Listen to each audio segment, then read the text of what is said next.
You were being gay. England over to Boston in the early 1660s, so like 30 years earlier.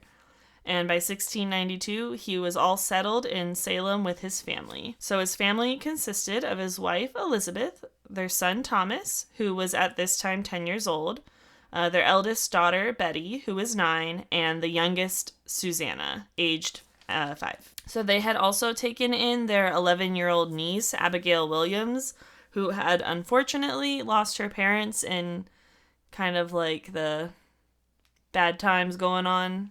Oh, like, supposedly her parents were killed by Native Americans. Oh. And we don't know for sure, but just...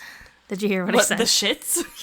Yes, that's... like cholera and stuff? That's what killed them. Right? We'll say that. Yeah, I mean, like, lots of illnesses. No, for real, though. Like, have you seen A Million Ways to Die in the West? And that's in the 1800s. Can you imagine the 1600s? That's right. And if you haven't, please go see that movie. It's so fucking hilarious. It's pretty good. Dude. We stand Seth MacFarlane. Jesus Christ.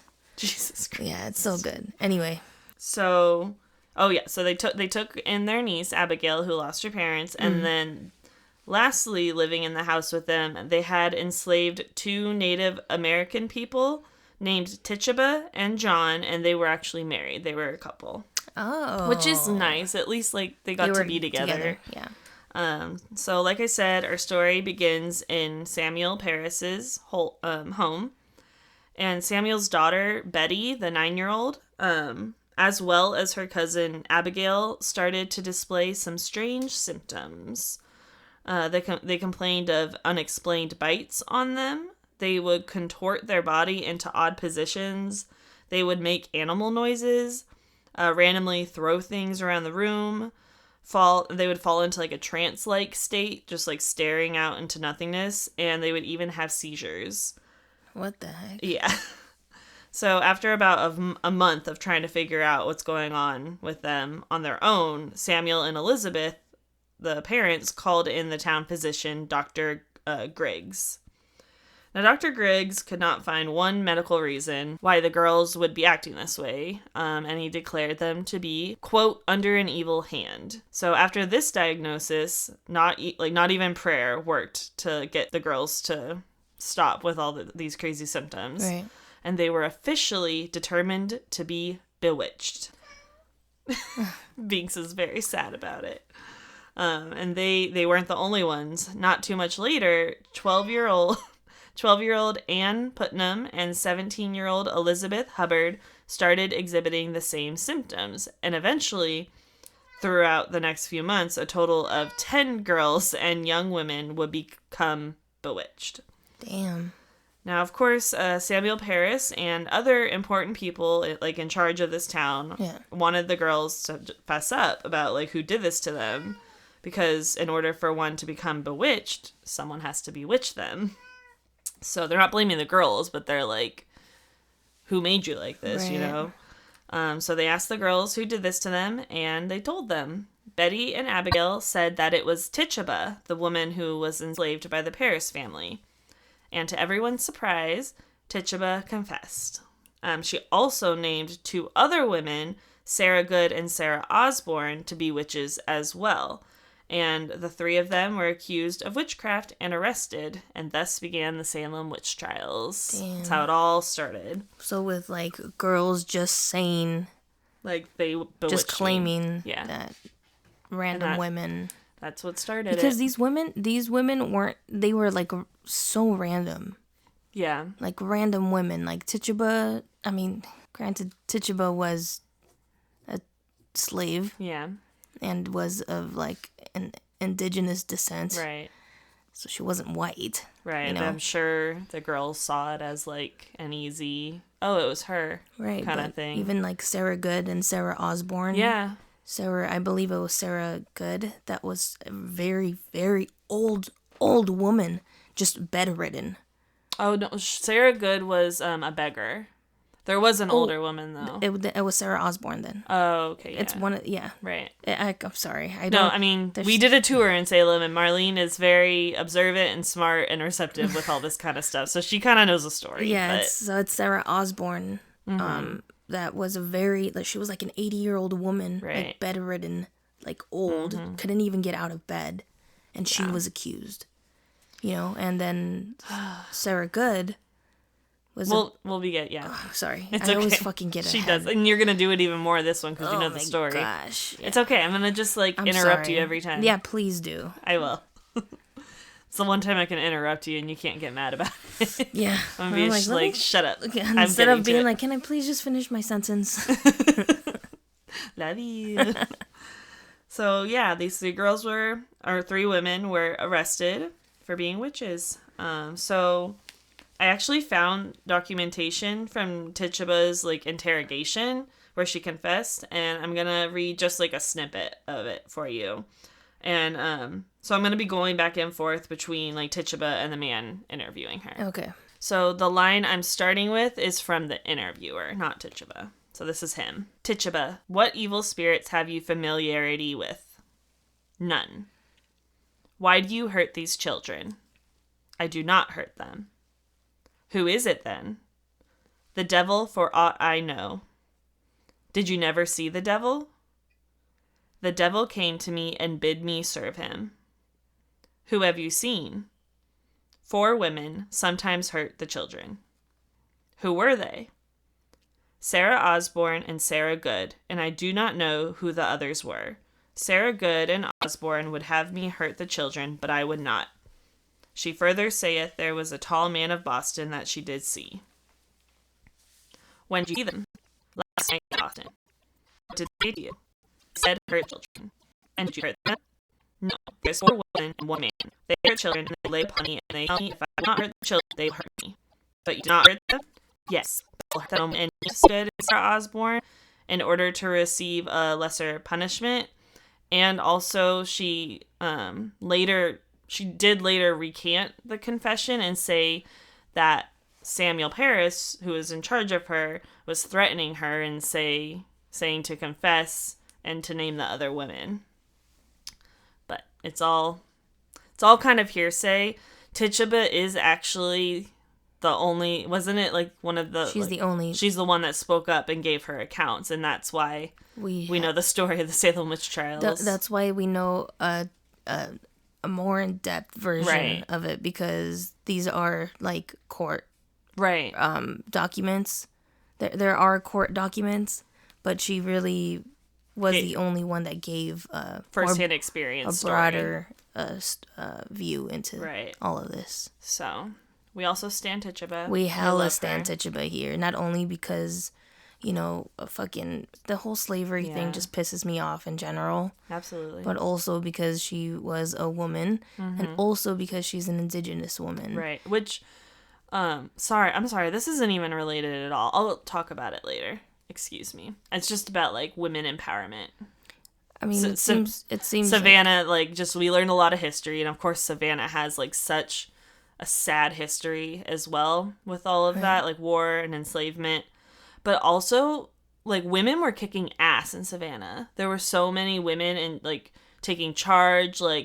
Someone made an all-girls school, I think, and or no, it was a hospital, and it was ran completely by women, and the only men allowed in the building actually were if you were born there and you were a boy, but you can only stay there for 3 days. Oh, damn. She was this is where the women thrive. Yeah. And so, yeah, I just loved that there was at least some, women progressiveness happening there. Yeah, that's awesome. I fucking love that shit. But yeah, Tituba also, she was a smart woman.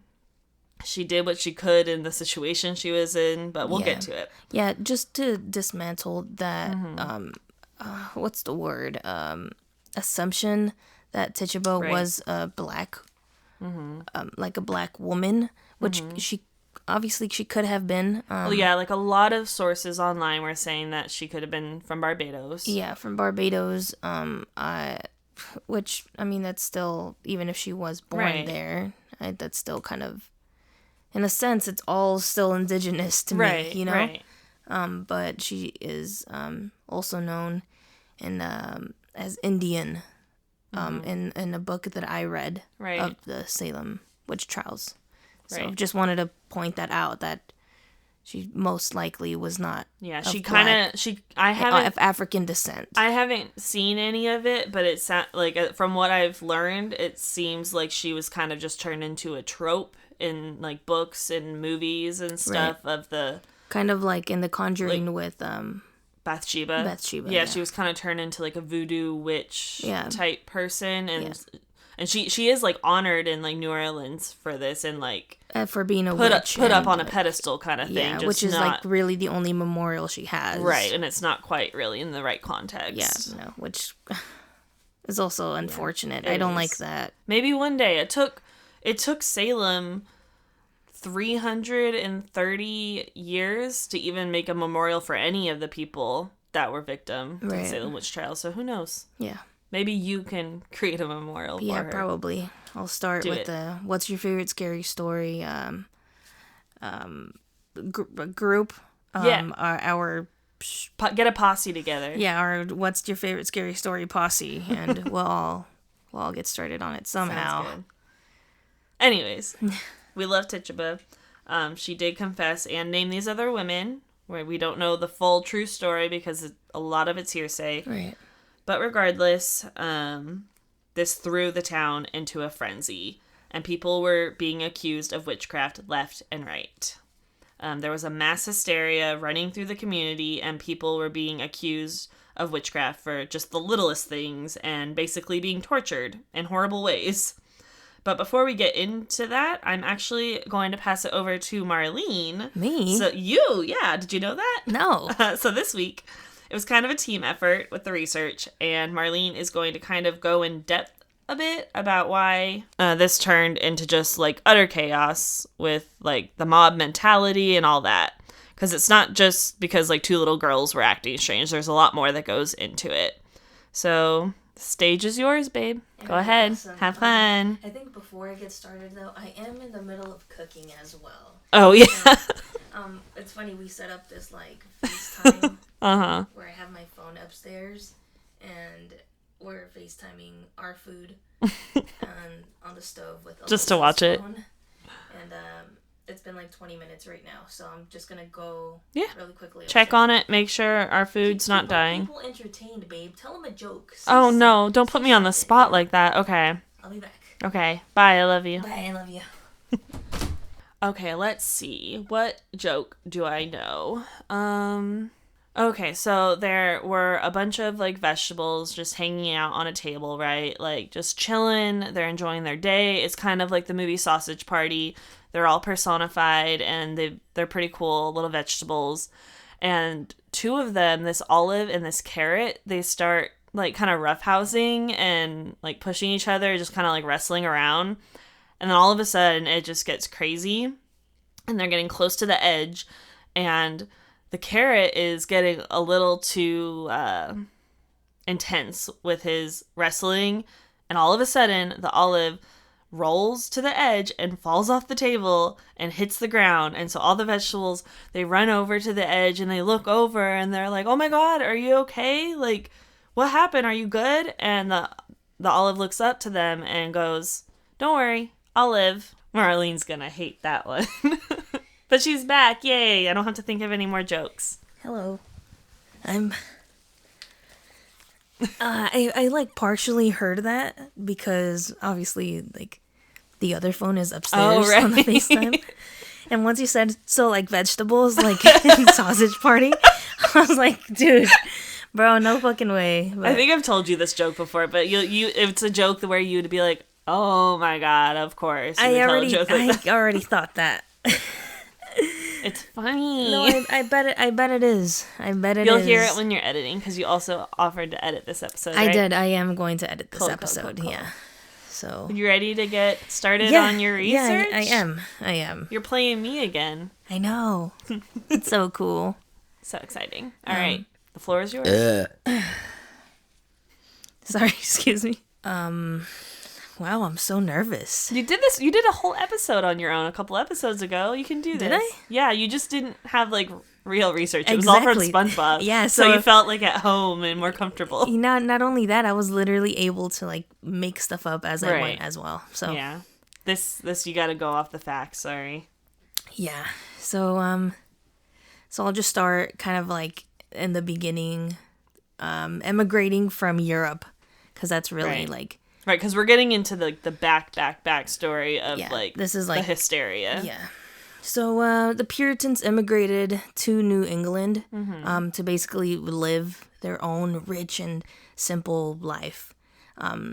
They were fleeing in an attempt to basically strip themselves from the religious convictions, and they did their best to like strip that from their own traditional customs, like even like changing the way they greeted godly government officials, you know. Okay. And like, because, you know, like they thought that they were told that the king was the king because God said that I see. Okay. he was worthy enough to be the king. And they really wanted no controlled religion, and they wanted to worship God in the way that they believed was correct. I can get behind that. Right, but considering what America is now, True. It's like, okay. Things could have been done better, but I get where they're going.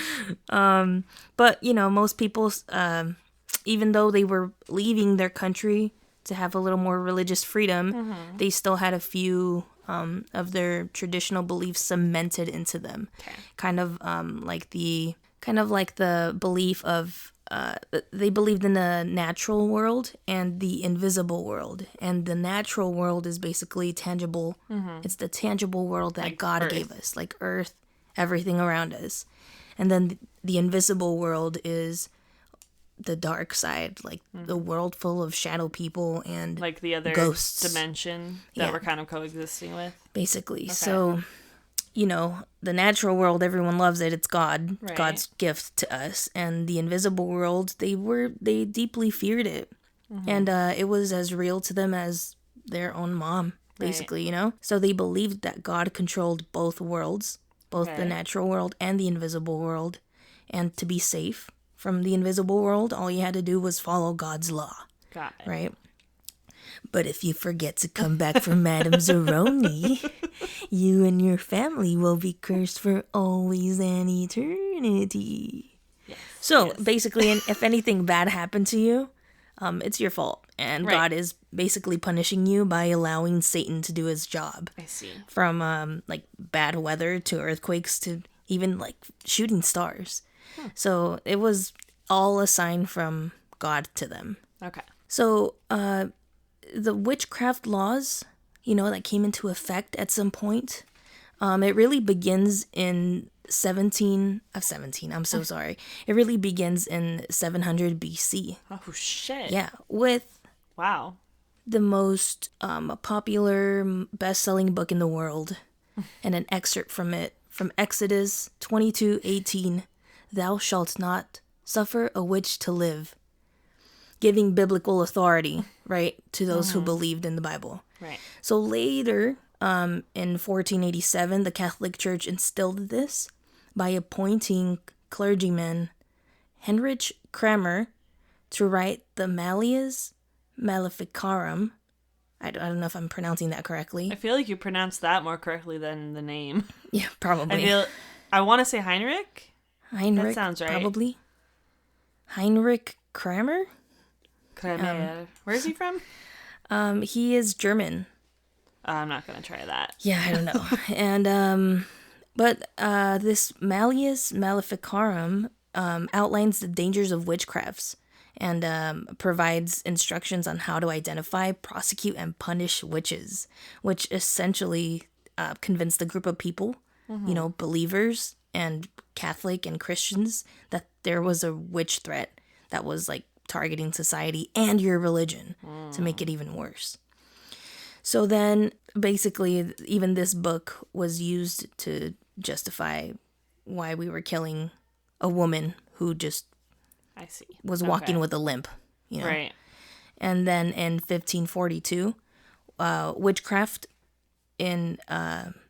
was made a felony in England and was punishable by death just for being accused, until it was repealed. Maybe, I think it was 5 years later in 1547, and then reintroduced, like restored again in 1562 as punishable if it was proven that actual harm was caused through the use of witchcraft. And I know, like, over there in Europe, those, like, witch hunts were a lot more, like, crazy. It was, yes. There's a lot more. Yeah, and I actually have a fun fact, 2 fun facts to share. Okay. And I made a little song for it, too. So we're going to insert it right. We're going to insert it right here. Not so fun facts with marbles. Not so fun facts with marbles. So the English witch trials, the European witch trials, were from 1560 to 1717. That's crazy. And overall, 612 people were executed over there, overseas. It was like 60,000 like accused or something like that. It was a lot. It was a huge number. That's crazy. So then my next fun fact is in 1604, the Witchcraft Act was introduced, and it made witchcraft a felony in New England. And but at first it was just only a felony, and it was only punishable by 1 year in prison. Oh. So then in 1626, a woman in Virginia was the first actual woman to be accused in New England. And she was a midwife. Her name was Joan Wright, and she was accused because she was left-handed. But oh my God. Yeah, but there are no records of like how the court decided on this. Yeah, so it's not proven that she was executed, and because there were also other people. She was just the first one that was tried, but no one really knows what happened. Interesting. And the court documents weren't there. Those weren't very fun at all. Yeah, no. But at least you're accurate. So then that leads us to May 27th of 1692, where Massachusetts Governor William Phips, is that how you say it? Phips? Phips? That's how I would say it. Yeah, right? Yeah. He was ordered by the English crown to round up a group of people to present as judges before the court to help determine the fates of everyone incarcerated. So at this point, there was nothing to do with these people. They were just stuck in limbo. The crown ordered this special hearing, and they told the governor, like, round up your best group of men. So the term judge is used very lightly here, because most of them, they do have a college educate, like a Harvard education, but they're also rich. Of course. So, it's right. Kind of more a power thing than a, like, what's the word? Qualified. Yeah, basically. So this special hearing is known as oyer and terminer, probably. It's Latin for hear and determine. Okay. So in this, they would decide on the cases. But a difference in these hearings was evident, as they would allow a special kind of witness testimony to be presented, which was known as spectral evidence. And it's a dangerous, very dangerous kind of testimony, because nowadays we have video surveillance, and we have text messages and internet history. Like IP address. Yeah, exactly. But in the spectral evidence, anyone can basically claim that they saw you commit something that you didn't do. And it's as ridiculous as saying, Alyssa's so fucking guilty. Yeah, I saw her in my dream last night, and she was stirring a cauldron, Right. And that was enough. That was enough to... Yeah, I get into that a little bit. Yeah. Oh, okay, good. Yeah, we'll revisit it. Okay, good. Sure. And so, contrary to what might have seemed popular by people just, accusing other people by using this spectral evidence, there was also, like, lots of people saying that that's kind of bogus, Also because at this point, it was already a very long time that nothing was happening to the people incarcerated. So the own townsmen, people, like, grew tired, and I think they sat in their thoughts, and they were like, okay, this is kind of getting ridiculous. Like, our jails are full of people, and what the fuck is everyone kind of doing, And so some people would actually speak up and call out like how silly spectral evidence was. And so much so that even one of the judges, his name is Nathaniel Saltonstall,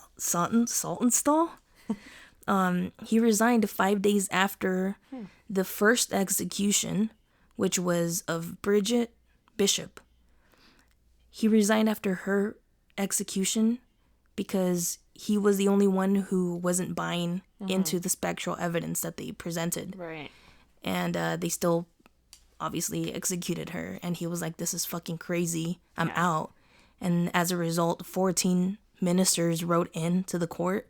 Wow. And to basically tell the court, like, you guys need to knock this the fuck off because this isn't right. And basically call out spectral evidence as phony. So then that's kind of like where the ripple happened, where everyone was like kind of actually thinking about it. Yeah. You know? But yeah, that's kind of all I have. Okay. I hope that helped. No, definitely. I'm not good at that kind of like research and history, so that was definitely helpful. So basically, like, it kind of became like a power and fear game kind of thing. Right? Because of how the court was handling things too, so everyone was afraid. Just like on edge, like, shit, I'm not a witch, but like they could think I am. Yeah, like, exactly. I'm pretty sure Bridget wasn't a witch, so Right. damn, all right. Yeah, it's fucking wild how court compared to court now compared to court later, because like there's even like people that actually commit crimes and they just, there's no way to like prove that, and like they, you know, even murderers, people that murder people are often like 5 years. Yeah, it's wild. Yeah, and that's then people crazy. selling weed get like 10 years or more. Yeah, that's crazy.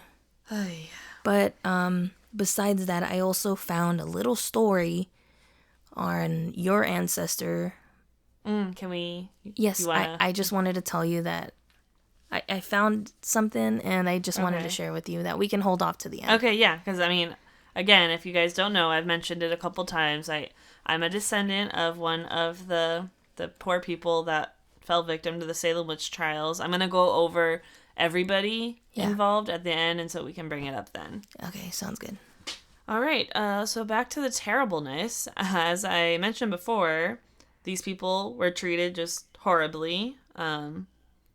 As you kind of touched on a little bit, when someone is arrested for witchcraft, they're taken to the jail to await their trial. So there's like tons of people in these jails, which also they would have there was like a jail in Salem, and then there was like a few other in the surrounding areas because there was that many people. And the conditions in these jails were just abysmal. The cells themselves were just big enough for a person to like stand in them and maybe crouch down and like sit. The jail had dirt floors. It was lice-ridden and dark. It smelled like tobacco and feces, which made sense because the prisoners were forced to use the restroom right in their cells where they were standing, and it just stayed in there with them. So they're existing in that. The windows were just open with bars on them. So in the summer, it was miserably hot. In the winter, it was unbearably cold. And lastly, the accused witches would have shackles placed on them. Now, this isn't just like your normal prison shackles. No, it kind of goes back to what Marlene mentioned about the spectral evidence. I said I'd revisit that. So when Abigail Williams, Samuel Parris's niece, when she was afflicted by Tituba's alleged witchcraft, when she first started experiencing those fits, she once ran around a room that she was in, claiming to see the specter of Rebecca Nurse, an alleged witch, who was forcing the devil's book on her. So basically, I would compare a specter to like someone's ghost, but like the person's still alive. So kind of like astral projecting type of thing. Like they can visit someone even if their body's somewhere else. Yeah. And then eventually, Abigail claimed that a total of 40 witches had come to visit her to hold a devil's supper, which was served by the specters of Sarah Good and Rebecca Nurse's sister, Sarah Cloyce. She also said she saw the specter of George Burroughs, a reverend from Maine, who actually was briefly a reverend in Salem Village, which is just kind of like a further out part of Salem from downtown. Yeah. And he lived in the house that Samuel Parris's family ended up living in later. So Abigail saw George's specter and claimed he confessed to killing his first 2 wives and the wife and child of a different minister of Salem Village, Deodat Lawson. I don't know if I'm saying his name right. There's a lot of names on this. That's really it's a long time ago, so they had some weird names. But also, I'm also again. I'm sorry. I'm gonna go check on the food. I think the tomatoes and the chile should be good. Okay, so cool. Sorry. It's okay. We forgive you. Thank you. Apparently, our food smells good. I'm excited. I'm hungry. I hope you guys are having a great Monday. We are. We just got to see our new house today. We're making tostadas for dinner. Doing our podcast. It's a good night. It's a good time, and I hope you guys are having a good night as well. We love you all, and we appreciate you. If you have any ideas of stuff you want to hear on the podcast, you need to send them in. You send them to whatsyourfavoritescarystory@gmail.com. We want to cover all the things. Whatsyourfavoritescarystory@gmail.com. You're just speaking in? Yeah. Okay. Yeah, we want to cover it all. Like this week, we're not even covering anything technically paranormal. This is like kind of true crime, but it's messed up. But we want to cover ghosts, aliens, cryptids, urban legends, anything I haven't even mentioned that you think will be good on the podcast. Please suggest them. And if you have your own personal stories with a topic you're suggesting, or just on its own, just from your life, we want to hear that too.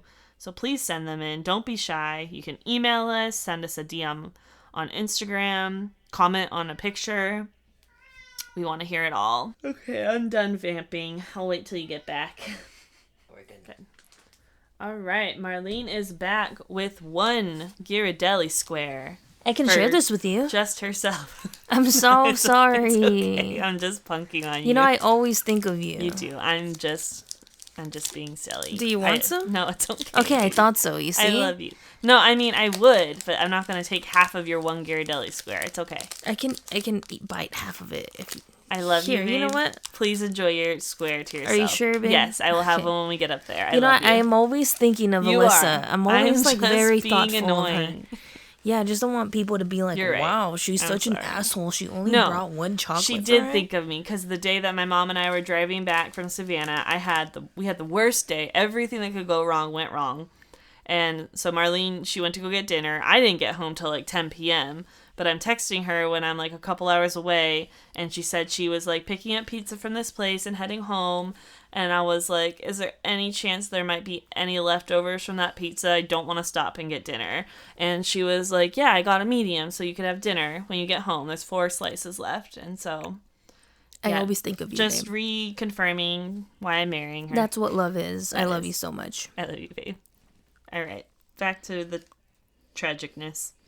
Okay, so we were talking about the specters. Abigail is claiming all these things, seeing these people. So I know it was a lot of info, but we're throwing it back to the jail. That's where we started. So that is why they put the shackles on the accused, so their specters couldn't fly free and across town to the young girls who were afflicted. Oh, That's damn. the reason. Oh, I didn't know that. Yeah. Which I'm like, I don't know if they're a witch, like, is the shackle really gonna, like, stop them? No. Right? Even if she was, no, it wouldn't, because that's not how that works. Yeah. It's still a different realm and a different, like... Exactly. But that goes to show how ignorant people were. Clearly. Yeah. I mean, it's ridiculous. Like, I'm going to shackle you by your ankle to keep your ghost here. Right. Like, right, okay. And you have magical powers, but these shackles will really keep you in line. Yeah. Like, they should have been like, if you're really a witch, get out of this. Exactly. So, if all of this wasn't horrible enough, the prisoners would be charged for their room and board in jail, and charged for the chains that were put on them. Oh, cool. So, yeah. I'm a witch, and also charge me for, I mean, granted, there's still fees when you get locked up. True. Okay, that's true. But the difference is that these fees were fucking ridiculous. Yeah. Like, they were crazy, like, crazy, like, charging people... At that time, at that point, oh my God, excuse me. Don't get so choked up about it. At that point in time, it was like $10,000, which I don't even know how much it is. Maybe $1 million, like over $1 million. Damn. Yeah, it's got to be like a ridiculous amount. At least now they're charging you like Okay, whatever offense you did, do your time, and then plus $500 pay a fee, kind of thing. But no, this was almost like rent kind of thing. That's probably why we pay those taxes. Mm-hmm. Yeah, probably part of it. Yeah, which is why a very controversial topic, but which is why I approve of the death penalty.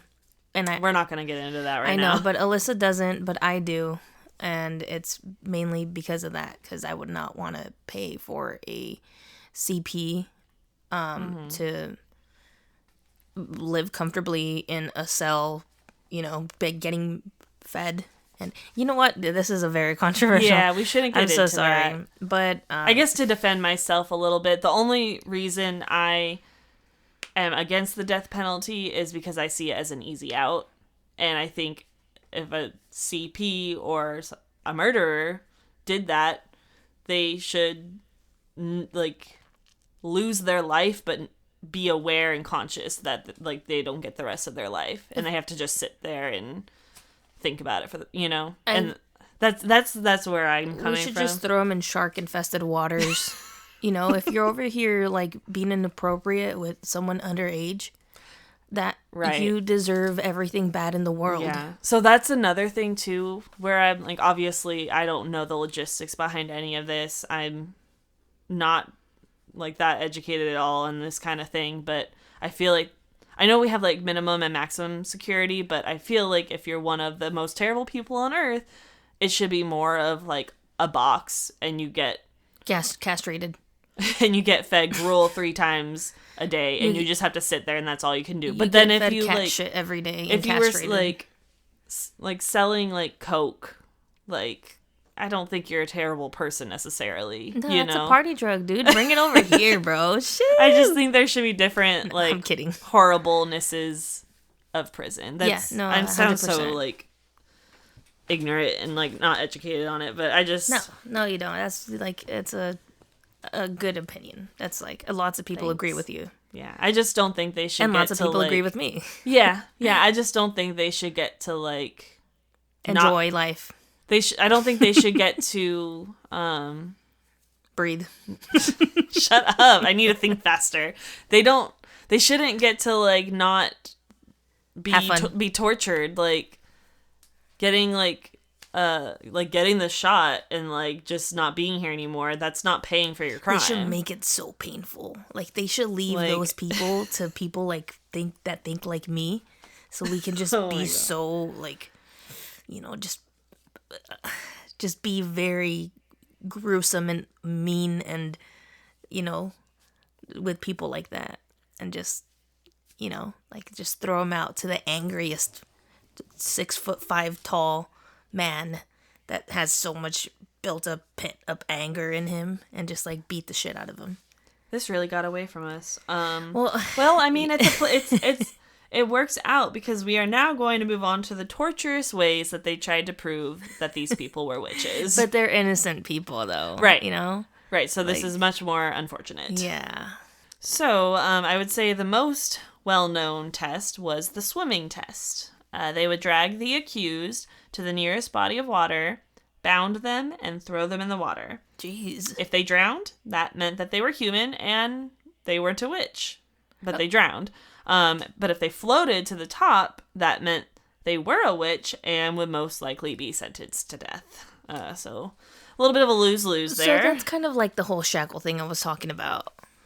Right. Shackle them, exactly. And if you can get out, then you're also dead. You're a witch, and we're gonna fucking murder you. Damn, that's so. So it's interesting though. I knew about that, but I didn't know this. So the logic there with the water thing is that witches were believed to have rejected the sacrament of baptism, and it was thought that the water would reject their bodies and prevent them from submerging. Which is also sounds funny to me. Of course, but it's the 1600s, or it goes back even further. Yeah, but they weren't stupid though. Not everyone was dumb. But everyone, like you said, very much believed in God and right, everything that had to do. When you put it that way, yeah. A lot of people believed in it. Because I feel the concept of God and religion has always been, oh my God, what's the word? What are you trying to say? That God, like, not everyone believes in God. Controversial? No, baby. It's up for debate? Yeah, it's up for debate. It's always been like that. I mean, it's the whole concept of... But I feel like it was so much more taken as fact back then. But not to everyone. Not to everyone, I just want to make that clear. No, that I know. Not everybody was but like I feel like this is where we got, like... This is why separation of church and state is, like, a thing now. Because, like, they... Which is literally what these New Englanders were trying to do. Right. You know? And it's just that these people really had a lot of people had those cemented beliefs that, you know. And so that's what determined a lot of things. Yeah, because the majority were thinking that way. Yep. So pretty close to the swimming test was dunking. This was essentially... Not Dunkin' Donuts. Dunking. And this was essentially waterboarding. They would tie the accused up in a chair and then lower them into the water. When they brought them back up, they would demand them to confess to being a witch. If there was no confession, they would just dunk them again and just keep repeating the process. Jesus. If someone did confess, they would be convicted and would most likely be sentenced to death. Fuck. So same concept. It's just great. Jesus. So another sign that someone was a witch was any kind of unusual mark on their bodies. So they would strip these people publicly and examine their bodies for anything unsightly. Mostly anything that they did find usually consisted of moles, scars, sores, and birthmarks. And if the witch hunters struggled to find any kind of mark, they would resort to pricking. So according to witch hunting booklets and instructional pamphlets... And How to Not Be a Witch 101. These witch marks were insensitive to pain and could not bleed. So the witch hunters would use specially designed needles to repeatedly stab and prick the accused until they found a spot that produced the desired results. To not bleed? Yeah, like they had to find a spot that didn't bleed or like didn't make the person go ow. I don't know. Dude. It was in the pamphlets. What are you going to do? No, I mean, yeah, we're talking about how ignorant... They're just going by the book, man. Things are. Jesus. This is the second most purchased book. The second most purchased book. You have the Bible and then you have the witch hunting booklets and instructional pamphlets. Maybe in the 1600s. In Salem, yeah. So besides torture, there were a few other methods of determining whether or not someone was a witch. One of them was the prayer test. Now, according to medieval wisdom, witches were not capable of speaking scripture out loud.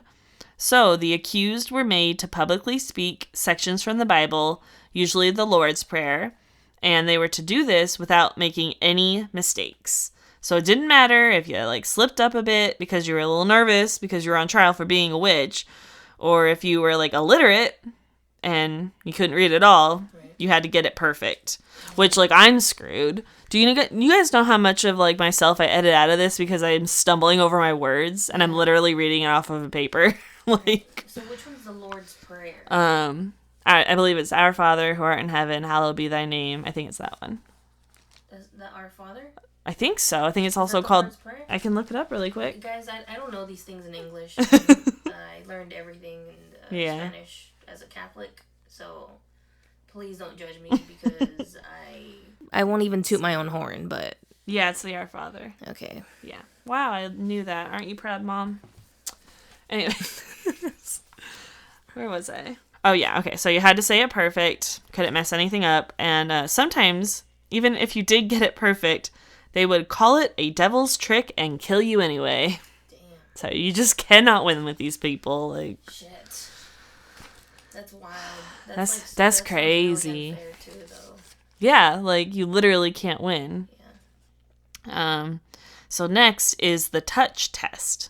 It came from the idea that victims of witchcraft that were having like these fits, like the girls, would react to the touch of who sent them into that fit. Kind of like, so the alleged witch that sent the victim into a fit was the one that could stop it. So they would have the accused come into a room with the victim and lay a hand on them. If the victim continued with their fit, the accused was innocent. But if the victim comes out of their fit, the accused must be the one who sent the victim into the fit in the first place. Therefore, they're a witch. Okay, next up, we have witch cakes. I don't know if you remember these from our tour. Yeah. A witch cake was made by taking the urine of a victim who seems possessed or has mysteriously fallen ill and mixing it with rye meal and ashes and baking it into a cake. This cake was then fed to a dog, which were thought to be the familiars of witches, like kind of their animal helper sidekick. Which is interesting because normally you hear about that as like a cat. Yeah. Like a black cat specifically. Like I have one grooming himself next to me on this couch. Your familiar right next to you. He is my familiar, bro. Yeah, actually, he is me and a cat. Yeah, a twin, actually. So, yeah, the dogs were fed this cake in hopes that the dog would fall under the spell of the cake and reveal the name of the witch who caused the victim to become ill. I mean, at least the dogs got some cake, even though it was pea cake, but they didn't care. That's not the ideal cake, though. No. Because usually it would also kill them, or they'd get really fucking sick. Oh, really? Yeah. Oh, I mean, you're eating that's true. Shit cake. You True. know? Poor baby. Yeah, so it's really fucking animal torture. They suck. So the last witch test we're going to talk about is incantations, also known as charging. It involved forcing the accused witch to verbally order the devil to let a possessed victim come out of their fit or trance. If it worked, then that meant the accused was indeed a witch. Wow. Yeah. All of these are just like... so basically just like whenever the person stopped with their fit, like if it timed up with the witch calling the devil for help. Which also like these girls could just be like... We haven't even talked about that. Like, yeah. I didn't really, like, go into that, but you can at the end if you want. Yeah. Feel like you remember and know things a little bit more than me for that specific, like, part. All right. So, once a person was convicted of witchcraft, it usually only took a couple days for the town sheriff, George Corwin, to come and collect them from the jail. They would be taken by cart with mounted guards alongside to the execution site on the edge of town. This is where they would be hanged for the crime of witchcraft. Rip. My mom and I actually like went up there. Oh, yeah? Yeah, because it's about a mile outside of downtown. Okay. Yeah, so that's like specifically, that's like for where the hangings took place. There's a memorial in town because that's where it all went down, but where the bad things happened, it's like kind of up on a hill. It's called Proctor's Ledge. Okay, so before we wrap things up here, I do want to touch on the story of Giles Corey. Giles Corey was the husband to Martha Corey, a woman who was accused of witchcraft. And apparently, Giles, her husband, testified against her in the trial, but eventually he did recant his deposition. But he himself was eventually accused, except he refused to enter a plea of guilty or not guilty. Now, this meant that there could not be a trial if Corey didn't enter a plea. Well, the legal system had a loophole that made sure people couldn't avoid justice, and it was torture. Shocking. So this is probably one of the more disturbing cases of torture. Corey was stripped naked, laid down in an open field next to the jail, and had a large wooden board placed on top of him. Rocks were then placed on the board. Corey still refused to enter a plea, so more rocks were added. And this process just keeps repeating with more and more rocks being added. At one point, his tongue was being forced out of his mouth because of all the pressure on his body. So the sheriff used his cane to stick it back into his mouth. Fuck. Now, after 3 days, the sheriff basically asked Corey if he was ready to talk. And all Corey said was, "More weight." So the sheriff obliged, and allegedly, I was seeing different things, but allegedly the sheriff jumped on top of the board and rocks, killing Corey instantly. It's what our tour guide told us, and I saw online that he would step on the board sometimes, but I didn't see online that he actually jumped and like Squished him. Yeah. Because that's how it was described to us, that it, like, literally just squished him to just guts and... nothingness. And blood. Yeah. So this is kind of when the community... one of the points where the community sort of started to wake up a little bit. And they're like, what are we doing here? But yeah, that was the story of Giles Corey. He was the only one accused of witchcraft that was killed not by hanging. Damn. But around 200 people were accused of witchcraft in Salem. Besides Giles Corey, 5 men and 14 women were convicted and killed for their supposed crimes, and a good amount more died in jail while awaiting their trials. So I'm just going to go ahead and list the 19 people who were convicted and killed and say why they were accused of witchcraft. Rest in peace, these people. Yes. We are so sorry. So first we have Bridget Bishop. Marlene mentioned her before. She was accused of bewitching 5 young girls and sending her specter around town to work spells. Next, we have Rebecca Nurse. Rebecca Nurse had healthy children, and this woman, Ann Putnam, had lost some children. So naturally, that was Rebecca's doing. So, witch. Right. Then is Sarah Good. She's one of the women that Tituba named in the beginning when the original girls were having their fits. And actually, Sarah's daughter, Dorothy, who I've also seen go by Dorcas. I think it's Dorcas. Okay, I'll use that name then. Thank you. She was also accused of witchcraft, and she was only 4 years old, which makes her the youngest person accused in the Salem Witch Trials. So when asked to plead, Dorcas goes, well, if my mom is a witch, I must be one too. So they arrest her and put her in jail with her mom. That's so sad. I know, the poor baby. Like, she doesn't even know what a witch is. Like, eventually, after her mom was hanged, an anonymous donor paid the fee to get Dorcas out of jail. But Dorcas and her mom were beggars before all of this, and they lived on the street. And the donor only paid to get her out of jail. So Dorcas spent the remainder of her life on the streets, which unfortunately was only until the age of 14, when she froze to death. So there's another not so fun fact. Not so fun facts with Alyssa. It's so sad. It's devastating. Her story, Dorcas Good, is like so heartbreaking because of like our nieces. Mm-hmm. Like, I just think of like how like fragile and like small. Yeah. You know, she was literally a baby. She was a baby. Like, even at 14. Yeah. You know? She never had a shot at life. It breaks my heart.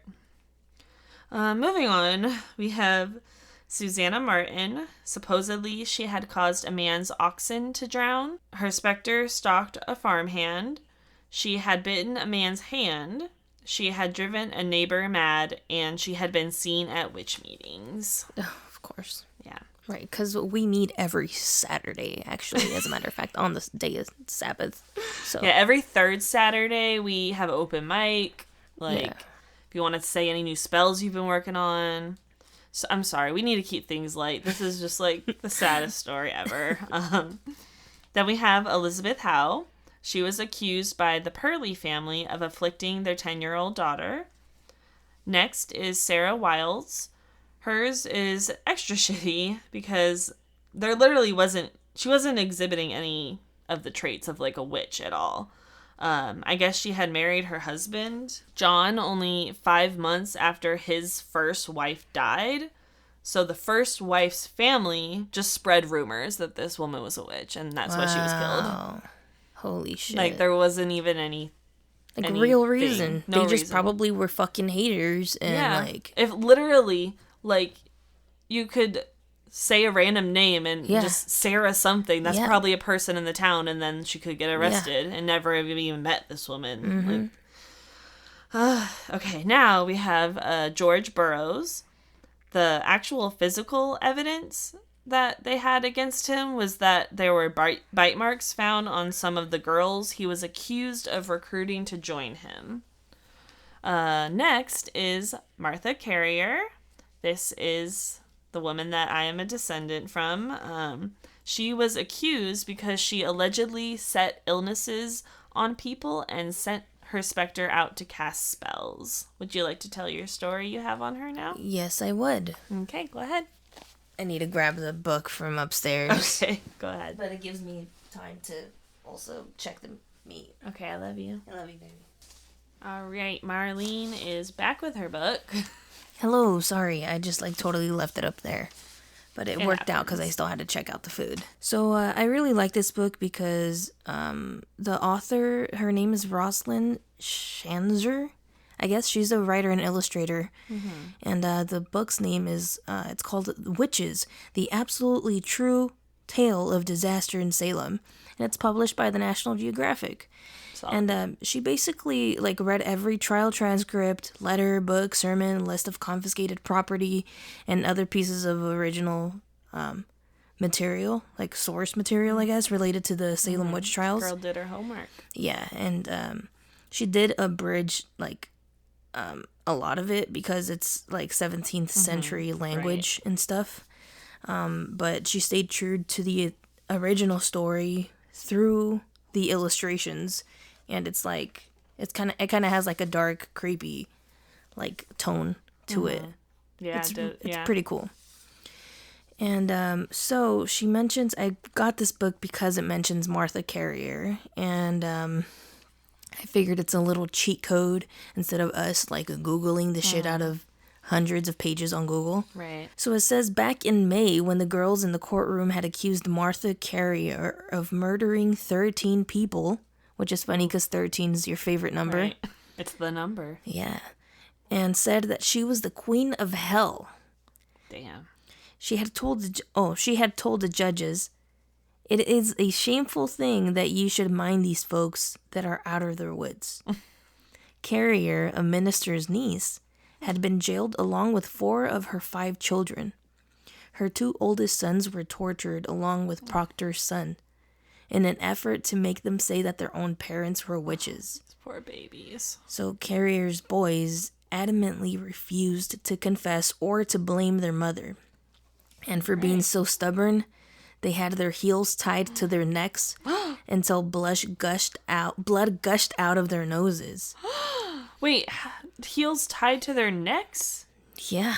Backwards or forwards? I can't tell you. Oh my god, either way, what the heck? It's until finally the oldest said that he had signed a black man's book, and he accused 19 witches, including his mother.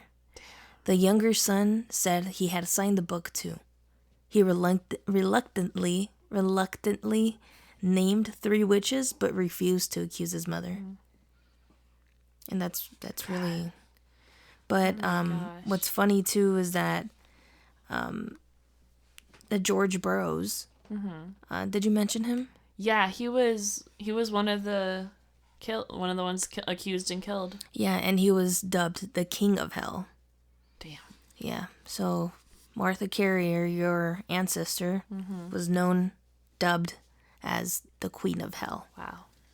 And I read that and I was like, damn, this is why I wanted to get this, because just she also says, because of how gruesome the testimonies and all of that was, obviously, with Martha Carrier's situation, the book is full of stuff like that where it goes into gruesome detail. Yeah, so, I mean... Whew. Well, thanks for that. Another not-so-fun fact. Not-so-fun facts with marbles. Maybe we should make that a thing. You made a whole jingle. Yeah. Well, yeah. I'll figure it out. Maybe if it's just random not-so-fun facts. Right. Every week, just come in with a really depressing fact. That sounds like me. It does. That's actually pretty fitting. I love that. You just know, I feel like you would go to work and just be like, did you guys know, blah, blah, blah, blah, and they would just, look at you. Probably, yeah. What? All right, but yeah, that was my ancestor, Martha Carrier. RIP, bro. Yes. Which, thankfully, her sons survived, and they went off to... Traumatized, but also to reproduce, because... I'm here. Otherwise, we wouldn't have the lovely Alyssa Sonnenberg right in front of me. And yeah, I'm here. Then I wouldn't have my wife. You're right. And I would be so lonely and sad out in the world, okay, we gotta keep things light. Okay, yeah. I'm here. We love it. It's great. So next we have John Willard. He was mainly accused because he refused to arrest people he thought were innocent. So, all right, John. Yeah. Okay. I'm telling you, there were people... Yeah, there was people that were awake during this, for sure. Like, not everybody was, like... Not just everybody... part of the mob. No. Yeah. And I feel like that's a big misconception. Mm-hmm. You know, when they say, like, oh, everybody was, like, right, but not everybody. Right. You know? Just, like, at this point in time, I would hate for 100 years... 100 and 200 years into the future for people to think that I'm just a fucking libtard and like I'm not, you know, I'm such a leftist, but I'm not, because I'm, you know, like I don't want, it's just such a bad time in politics right now that it's like you're either leaning I don't care left, what people think right. I am. I just want everyone to freaking be just good people already. Can we stop being horrible people? Yeah, I'm just like that's my political stance. I'm a mix on like you everything are. Political, because I'm like for, like I said, the death penalty, right. And a lot of liberals aren't. You know, and so I don't know. I'm not anything. Yeah, let's not get political again. I'm nothing and everything at the same time. Right. Just a ball of contradiction. Yeah. Alrighty, let's go. So then we have George Jacobs Sr., whose servant saw him down at the river with girls and... Down by the river. We watched Bridesmaids last night. And so his servant saw him with a book that was deemed of the devil. Oof. So maybe that was the book that the boys signed earlier. Crisscross. Next is John Proctor. Because he stood up for his wife, who's accused of witchcraft. Which kudos to him, bro. Because Giles didn't do that for his wife. Yeah, no, dude. Giles actually was also kind of known around town as an asshole, like not a good guy. Right. Yeah. He just kind of is sometimes made into a martyr because he was like standing up to the man and not entering a plea. Which sounds like it could also just be... I don't know. It's just... It's hard. This was a long time ago, so it's hard to know. Like, nobody really fucking knows, you know? Yeah. Like, a lot of this is just really... Hearsay. Yeah. So, we then get to Martha Corey, who is the wife of Giles Corey. She actually gets accused because Giles mentioned that she would read books, and her readings sometimes affected his ability to pray. It is then assumed that these are books on witchcraft. So, I wonder what kind of books they were. It's the third best-selling book in the country. The third best-selling book. And it's the ones she was reading the books with what's that blonde guy, the sexy Fabio. Yeah, it's just those Fabio books, the romantic Fabio books. Oh my god, yep, that's what it was. Like, you know, daydreaming over here. Well, that's the devil's work there. And he saw like the cover of like a man showing some leg, and he was like, "Oh, that's the Satan. That's the devil's work. That's Satan." Now we have Mary Esty, which supposedly is a relative of Bathsheba from the Conjuring story. No, bro. Supposedly, it's documented. I can see how it could be interconnected, though. Right, but also like this woman wasn't a witch. Like Bathsheba. This is all well, Bathsheba and this woman. Yeah. So it's like the connection doesn't matter. They both were just women. Yeah. You know. And what's crazy is that they could just be cousins too. You know. Well, yeah. And just like have fallen into happen to both be accused of this shit. Technically, Bathsheba would be a descendant from this person. Yeah. Okay, so I can see that happening. Yeah. Like, oh, she was like right, exactly. You know, people. Wait, what's her last name? Esty. Oh, Esty? Yeah. E-S-T-E? It's spelled a little weird. It's E-A-S-T-Y. Oh, okay. So, yeah. But I was like, that's very familiar to Estes. Oh, you're right. Estes. Yeah, but that's a stretch. Anyways. So, yeah. Also, Estes method was named after a park. Yeah, in Colorado. Yeah. So it wasn't even a thing then. Mary Esty was accused literally just because her two sisters and mother were already in jail for witchcraft. So they're like, let's just throw a Mary in there too. It's probably the whole family. Yeah. Jesus, Joseph, and Mary, bro. Yup. So next up is Anne Pudiator, who was accused of killing a woman's husband. PewDiePie? I don't know how to say it. It's P-U-D... That's a YouTuber. I'm sorry. P-U-D-E-A-T-O-R. Pudiator. That's how it's, like, phonetically spelled.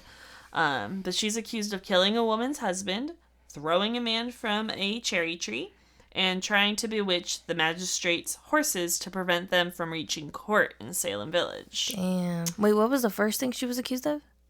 Killing a woman's husband. Fuck. Yeah. Then we get to Alice Parker. Supposedly, she had confided in a servant that she had sunk a ship, killed a man at sea, and drowned a boy in the Salem Harbor. Nah, bro. Yeah. Next is Mary Parker. I don't think they're related. I think they could have been cousins maybe, but I think it was just a popular name. But apparently her specter will go out and afflict people. We're almost done, I promise. So now we have Wilmot Red. She was said to make milk curdle and turn churned butter moldy so that it looked like blue wool. Bro, oh my gosh. We then have Margaret Scott. Grace Scott. From The Office. Yes. She was a long-term widow who had lost several children in infancy, and since her husband left her a very small estate, she was forced to be a beggar, and that's just pretty much why she was accused. She was poor. She was poor, and her kids died as babies, so... Jesus. Yeah. And lastly, we have Samuel Wardwell.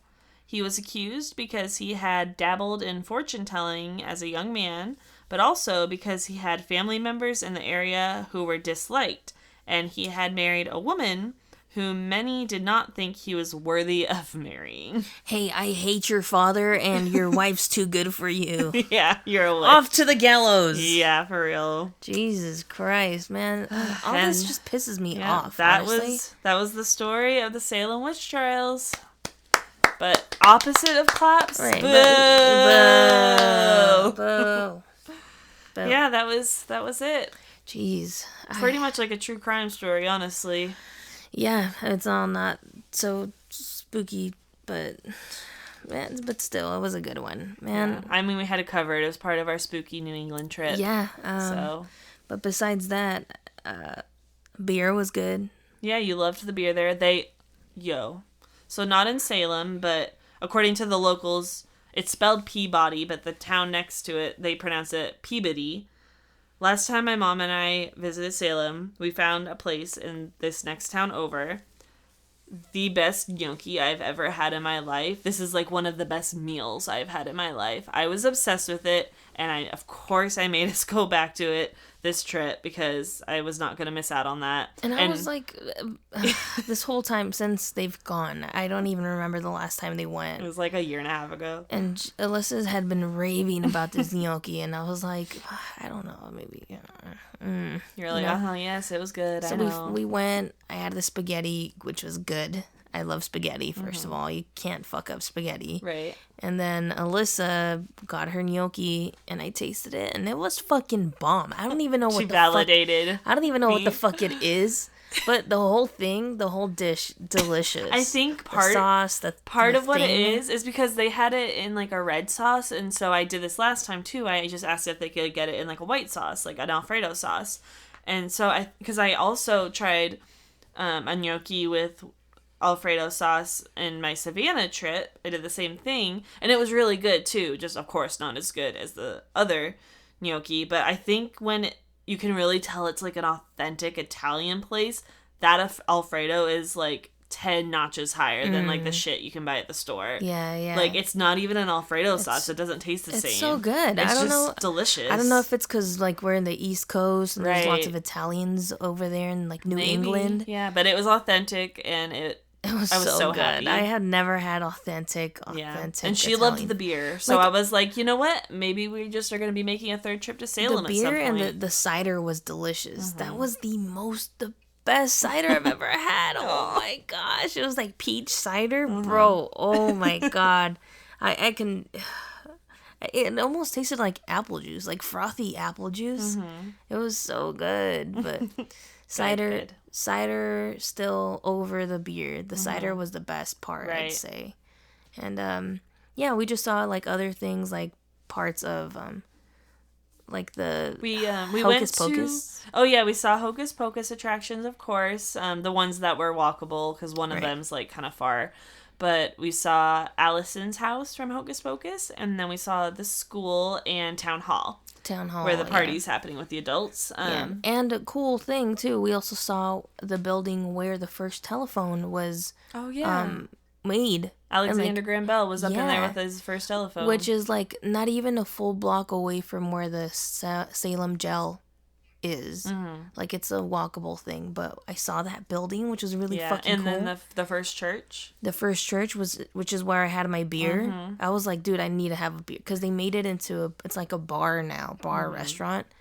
And it's the first church that was founded in the U.S. Like, formally, like, founded in the U.S. And it's a bar now, so I was like, dude, I have to have a fucking beer in the first bar in the U.S. How fucking fitting is that? Just the way Jesus would have wanted it. And then we saw the, like, it's like not great because this was a judge's house, and we don't necessarily support the judges of these trials, but except Nathaniel what was his name again? The guy that was Stolton. Like Stolton. Oh yeah, he dipped out. Yeah, we like him. Yeah, we like him. But Nathaniel this was Saltonstall. This house that we went to was Jonathan Corwin's house, and I just wanted to take her there because it's the only building standing that has any connection to the trials. Kind of thing. And then we did like the walking tour, which was like really good. We got a good guide that seemed to really like him. He gave a shit about all this. I loved him. He was so fucking good. He grew up there. His grandma like worked at the witch museum. Just so knowledgeable. Mm-hmm. It's just so like and I appreciate that. It was just such an unorthodox unfiltered tour. Mm-hmm. And that's the shit I want to hear. I don't want to hear. And then in 1975, I don't want to hear that shit. Like, he like got down to the nitty gritty of it and was like, it's not a pretty story, and here it is. Yeah, it was good. And that was our New England trip. It was awesome. It was a lot, but it was worth it. Totally worth it. We had a lot of cool, good experiences. But now, are you ready to hear my experiences from Savannah? I am, Finally. I've been, like, dying to tell her. I know. She, almost slips up. I keep almost mentioning things, and I'm so excited. Alrighty, let's hear it. Okay, so, Monday. We get there, like, in the evening. We don't really do much. This is when I had the gnocchi. Bomb. Not as good, but still really good. And then we just kind of, like, hang out at the hotel. So, nothing Monday. Tuesday night, specifically from 11 p.m. to 1 a.m., we got to investigate the Sorrel Weed House. So this is like one of the most haunted houses in Savannah.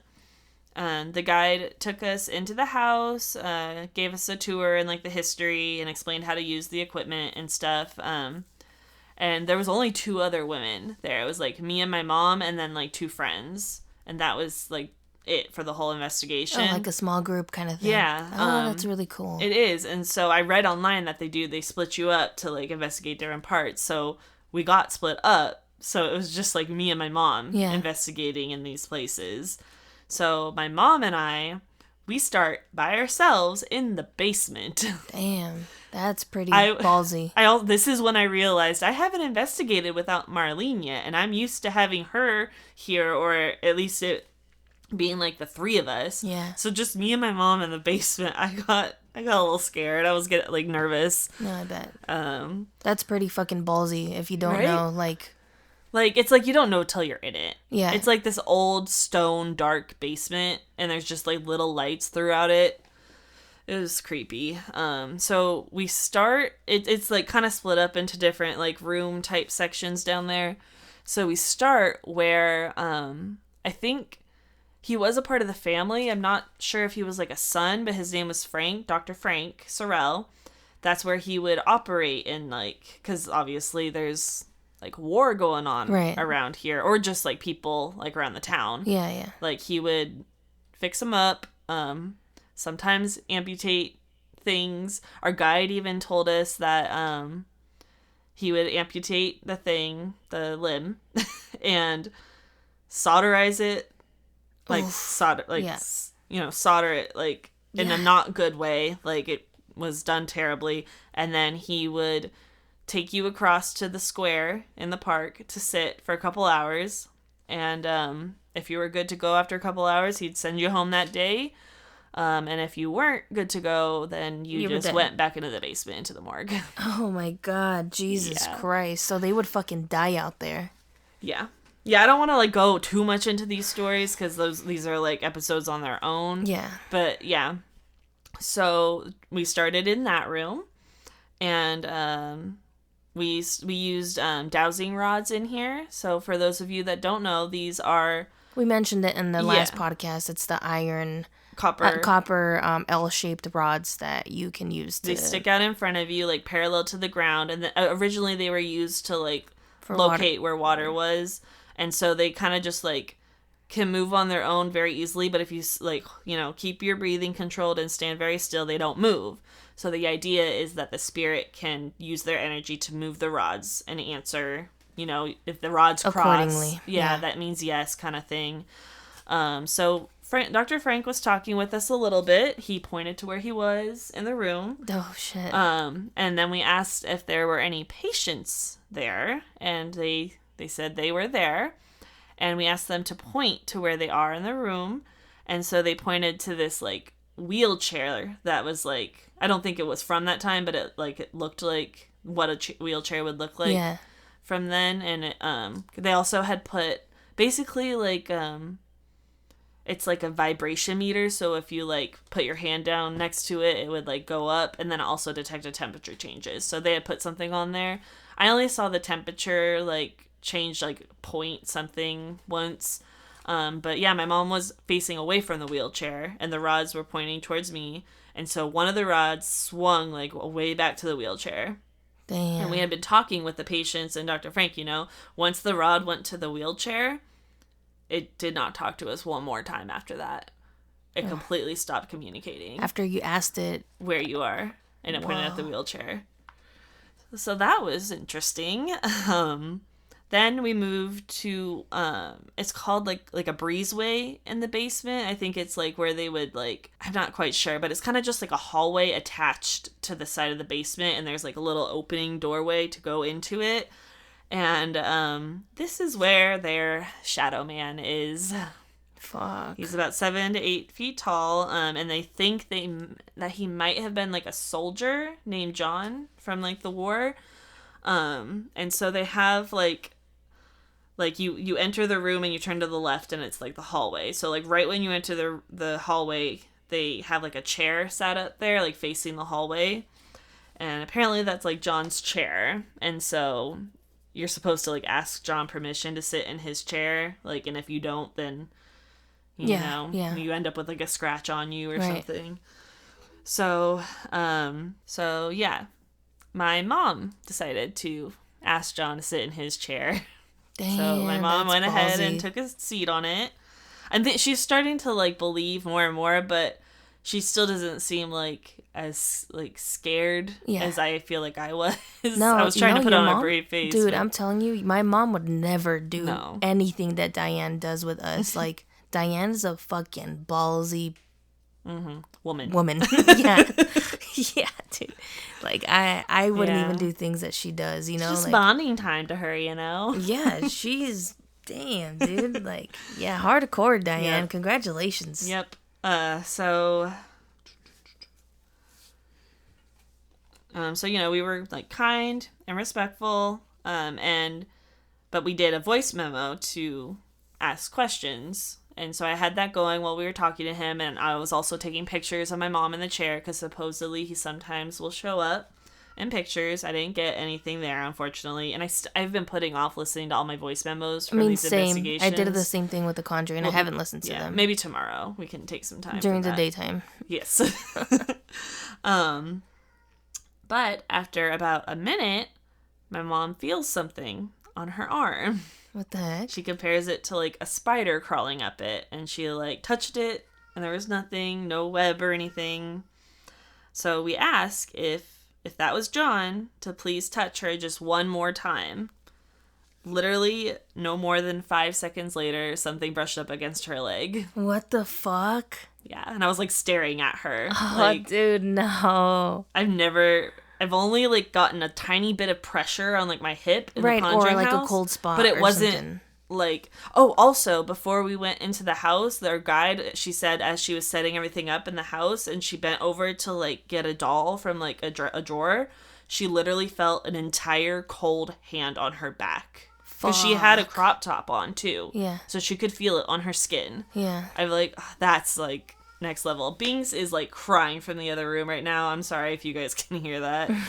But yeah, so my mom got touched twice in John's chair. That's crazy. But John is apparently known to be kind of a positive energy. Okay. So that's good. At least if he's a shadow figure, at least it's kind of good energy. Yeah, he was just like responding to you guys, basically. Yeah, exactly. Yeah. He did what we asked. Yeah. Okay, so then after the basement, we went back outside and we moved over to the carriage house. I'm not going to go into the story. There's kind of like speculation with like a mistress involved and like SUISIDE situation, but it's kind of like been debunked a little bit, or at least it wasn't. Yeah, so basically the carriage house was built after the Sorrell family was there, and then the Weed family moved in after them, and that's when the carriage house was built. But there's a room in this place that's, like, wild, apparently. Oh, people, okay. Like, a woman's literally, like, run out from it and thrown up. Oh, shit. Yeah. But we were just kind of a little lost on that. It seems like they kind of are, too. Yeah. I mean, no one really knows. Right. Okay. So, my mom got, like, a lot of responses using the pendulum. Which, if you don't know, it's literally just kind of looks like a crystal. A crystal on a chain. Yeah. And you hold it above your hand and make sure you're holding it very still. And then you ask them to be like, okay, can you show me yes? And they'll, like, move the pendulum side to side. And then be, okay, show me no. And they'll move it in a circle kind of thing. So she was getting, like, a lot of that. And then we moved into, like, the room in there I was talking about, and I did the Estes method, which is when I feel annoying explaining it every time, but just in case someone hasn't. Where you use the headphones with the radio. With the spirit box, the radio, it, like, skips through different radio frequencies very quickly, and if a word pops in, then you say that word, and supposedly you're communicating with a spirit. So I did that in the room. I said a few things that could have, like, maybe made sense, but nothing too concrete. So that was interesting. Like, that there was, like, a lot of responses with the pendulum. That was most of it. Yeah. But then we moved to the first floor of, like, the main house. We didn't go up to the second floor. I guess they're doing renovations up there. We started in, like, this office type room, like, right by the front door. We used the dowsing rods again, and we figured out we were talking to, like, bless you, Binks. We figured out we were talking to, like, the father and mother of the family, Francis and Matilda Sorrell. They even pointed to where they were with the dowsing rods, but after that, they kind of made it known they didn't really, like, want to talk to us. Right. So we left. We're like, okay, cool. So then we moved to the men's parlor, which either women get, like, really positive responses or really negative. Like, they either really like women in there or they're like, get the fuck out. Right. So they didn't really want to talk to us in there either. We had, like, a flashlight or two turn on and off. And that's actually, like, one of the times it turned on, it was when we were asking them if they wanted us to leave. Yeah. We're like, okay, peace. We'll get out of your hair.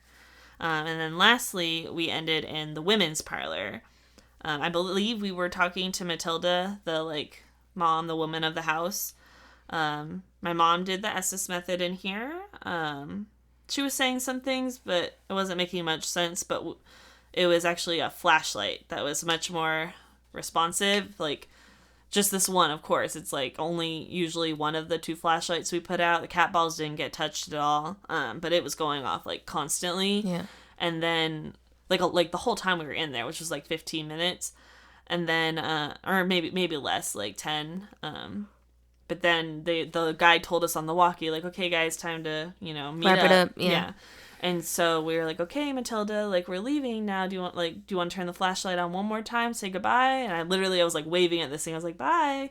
And it didn't do anything. And it was, like, going on this whole time. And I was like, all right. And then I went and I, like, put my hand over it to grab it. And then it came on. Wow, of course. Yeah. I was like, okay, thanks, bye. So that was pretty cool. So that was just the first night. So the second night was the ghost walking tour. So basically it was probably a group of like 10 people. You know, we all met up in like one of the squares, and this guide just walked us around the town, told us the histories, and we got K2 meters where it like measures the electromagnetic field, and it'll like will light up to yellow, orange, red depending how much is there. So nothing like too crazy happened because we were just, you know, walking around the town. There was a couple like other tours out.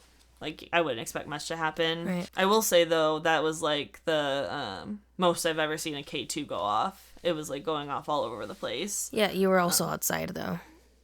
Yeah, but supposedly it's supposed to be within like 4 to 6 inches of like a device for it to like be a phone to make it go off or something. But I was gonna say it makes sense because like tens of thousands of people are buried under the whole town of Savannah. Oh shit. Yeah, like just a lot of them disrespectfully. So, yeah, but the stories I'm going to tell you from this are actually from our guide. I'm going to get this first one out of the way because it's like really sad. I'm not going to go into detail, but basically, he had like these women on a tour and had them like touch the most, like supposedly the most haunted building or haunted house in the city. And, she just had like some kind of reaction, and like her eyes were rolling back in her head, and they had to like have her sit down, like lay down on this curb, and they like had an ambulance that had to be called, and she sadly passed away at the hospital.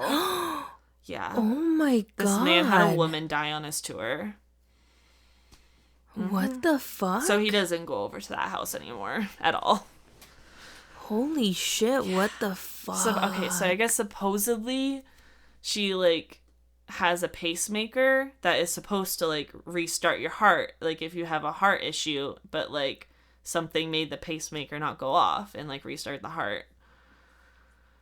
Yeah. So oh my god, that's the saddest story I've ever heard. I was not prepared for him to say like that last part. I was shocked. Did you sign a waiver for this tour? I don't think I did. I think I just lawsuit. Like Lawsuit. Yeah, I would have sued. I would have been like, no, we just came to tour. Right. We wanted to see things. We didn't want to experience things, and they killed my. It's crazy. You know. Yeah. So that. Yeah. Very sad. I don't like that story. I don't like it either. I just was like, that's crazy. Supposedly, I guess like the women had been like they were very, very intoxicated. I don't know if that would have anything to do with it. I don't think so. I don't know things. I don't know things. Same. But much less tragic than that. The guide, his dad was an archaeologist, I guess, and he had found an arrowhead like in Savannah while doing his archaeology work. And he had an expert look at it, and it was estimated to be around 4,000 to 6,000 years old. Fuck. And he brought it on the tour. I got to hold it and take a picture of it. What the fuck? I would not touch that thing. No? No, hell no. That's like native shit you're messing with. Fuck that shit, dude. Yeah. Hell no. You would never. I've learned my lesson with stuff like that. Well, yeah. I mean, at least it does stay in Savannah. Like, it hasn't left it, but... Yeah, that's a crazy tour. I'm so glad I did not go to Savannah. Yeah, it would have been the best trip for you. It literally is known as the most haunted city in the country. Yeah. Oh my god. Yeah, so last story from this guy is less scary. It's pretty cool, actually. I guess, like, way back in 2008, 2009... he had the honor of assisting Zach Bagans on 2 investigations in Savannah, one at the Salem Witch Trials and one at the Moon River Brewery, where we investigated the next night. That's pretty cool. Yeah, apparently, I don't know if it ended up airing, because I saw people kind of talking about it on Reddit, but he said in the Moon River Brewery, there was, like, kind of, like, construction going on next to it or something, and there was, like, or maybe it was like a hole down into the ground. I don't remember exactly what he was talking about. But Zach went in there, and then all of a sudden he comes like running out, screaming like a little girl is how he explained it, saying there was like a banshee in there. And yeah. What's a banshee? like a cryptid type thing, like, I don't know. Like, You I don't know how to... so, like... I've just heard it growing up. It's like it would be in Halloween Town kind of thing. Like a witch creature type thing. Oh, like, okay. making a sound is okay. what he... Yeah.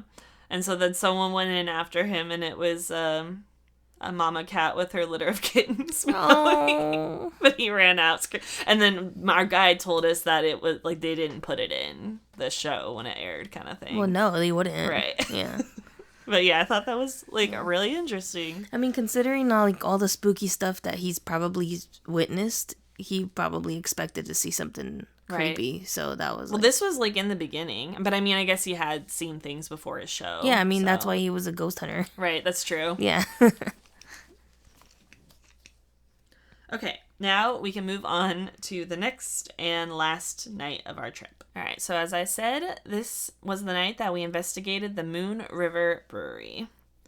So we started in the basement, because this is where, like, the AC was, and just went over the history of the place, the equipment, and then the two guides took us, excuse me, all to the 4th floor, which, by the way, the basement and the 1st floor are the only ones with AC.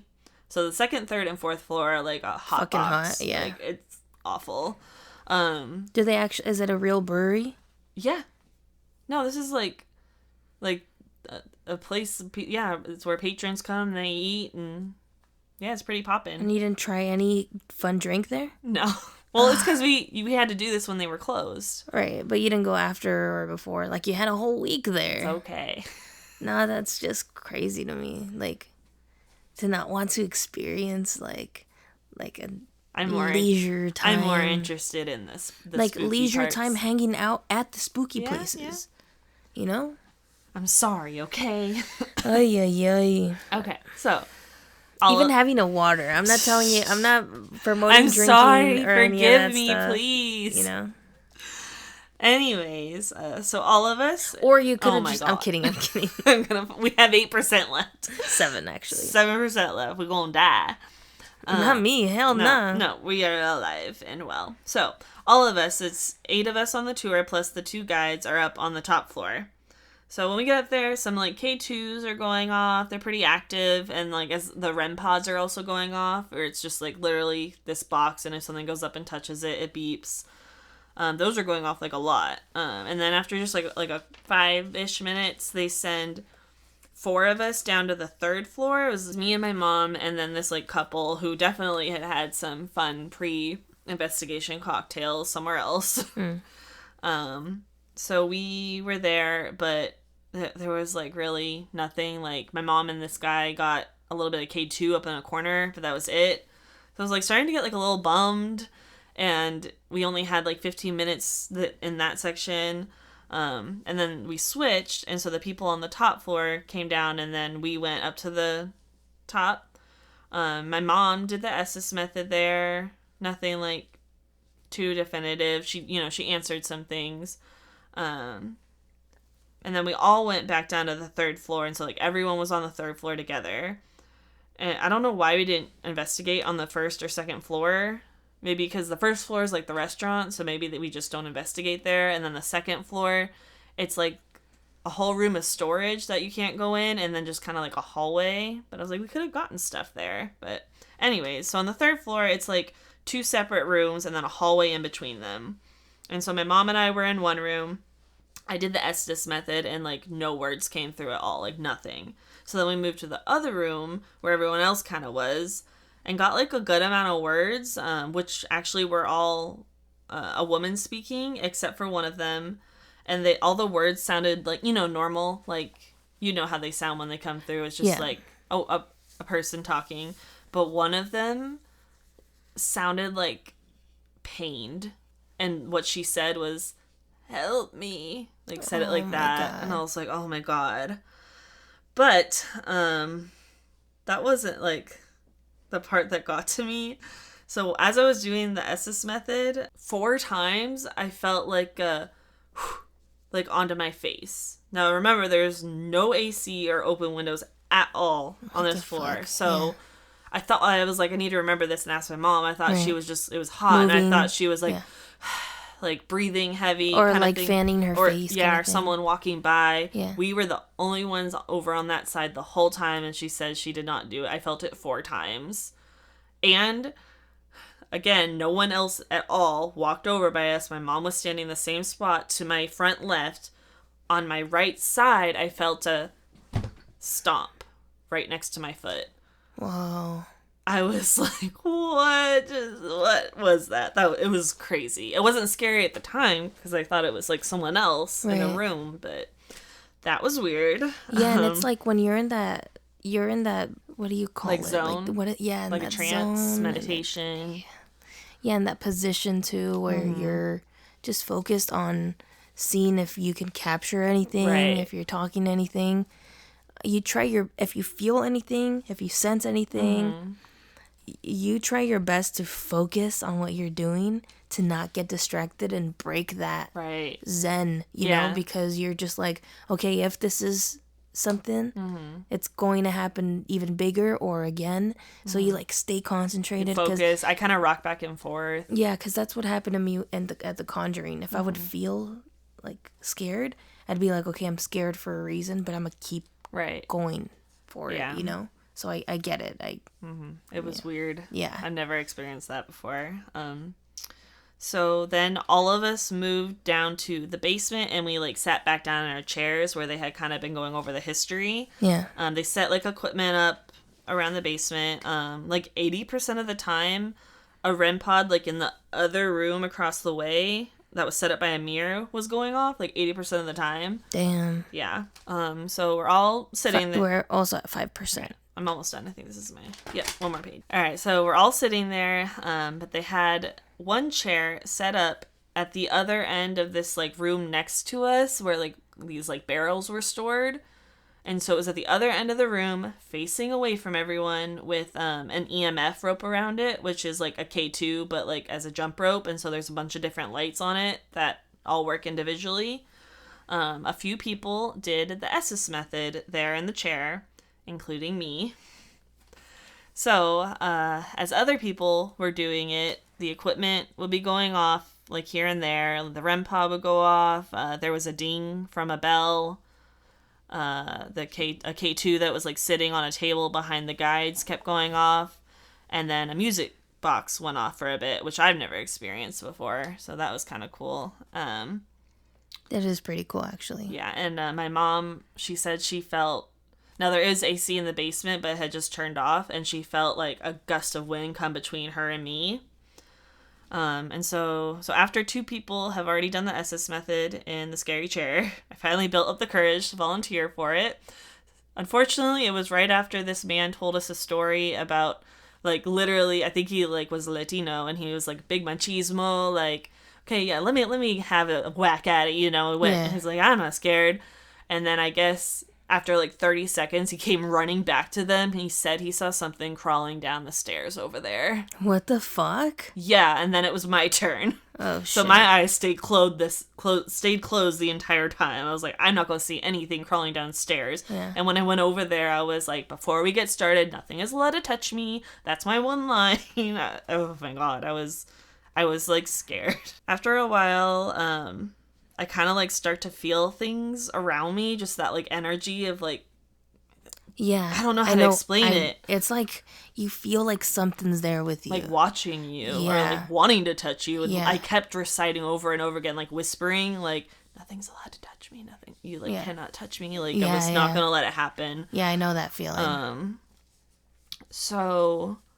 Then I get another blast of air in my face. Damn. And I see, like, a bright light in front of me. And so at this point, my heart starts to, like, race. Like, it's never done this before. And I just, like, am completely feeling like something's in front of me. Like, I've been scared. We've been out in the woods by ourselves in the middle, in the dark at the Conjuring house. And I was scared there. Yeah. But I was, like, scared when we went into the basement. It was just me and my mom alone in this creepy, dark basement. But, like, this was, like, a different kind of fear. I felt, like, not cool. Like, it was literally, like, boom, boom, boom, boom, boom, boom, boom, boom, boom in my chest. So I was like, I'm sorry. I have to stop. Like, I'm done. And so that was crazy. But honestly, the craziest part to me was like I was back sitting in the chair and someone else was doing it. The craziest part is when we heard disembodied sounds. I would say like 3 times, half of the people in the room heard a sound over like by the bar that sounded like a drink being stirred, like you could hear the ice. Oh, damn. 3 times. Then like close to the end of the night, we all heard 4 huge footsteps upstairs, and we were definitely the only ones in the building. What the fuck? And that was my time in Savannah. Well, the spooky time. Dang. Yeah. It was wild. The Moon River Brewery got me. I have not experienced stuff like that until then. I feel like that's like spookier than The Conjuring to me. I think it was. From the times we've told people The Conjuring, Savannah, Georgia makes me feel that way, the way people feel about The Conjuring. Yeah, it was. If there was like less people, for sure, I would be spooked out like crazy. I'm all spooked out now, and I wasn't even there. Yeah, I'm like looking at Alyssa in her eyes, and I'm like, is this really her now? I'm here, I promise. I'm so scared. No, we're good. We'll sleep with the lights on. It's fine. But our computer is about to die, so we're gonna kind of have 3%. To just like dip out on you guys. But thank you so much for listening. I believe this will be our longest episode ever. Yeah, I hope so, because I'm also cooking, and we need to go eat dinner. I still need to finish cooking. Like, 9:30? And we haven't eaten. So the recording is 2 hours. Yeah. So I'm gonna probably edit this tomorrow. Right. And but as usual, thank you so much. Thank you so much for listening, for tuning in every week. We see you. We appreciate you. Don't stop, please. Yeah, and tell your friends. Yeah, tell your friends. Sharing is caring, and it's free. Exactly. You know, if you like it, if you don't, you can even post like, "Yo, no one listened to the shitty podcast." Negative is also positive. So marketing is marketing. Yeah. So whatever, dude. But yeah, we love you all. Thank you so much. Anything else? Just very quickly, I think Abigail and Betty are bullshitters. Yeah. And every other girl that did that was just bullshitting. And we are not victim blamers. We are not victim blamers, but in the case of the Salem Witch Trials, we stand by all the innocent victims. Yes. And especially Tituba. Yo, justice for Tituba, bro. Yeah. But yeah, thank you guys for listening, and we'll talk to you next week with another spooky story. And until then, stay spooky. Bye. Not so fun to that.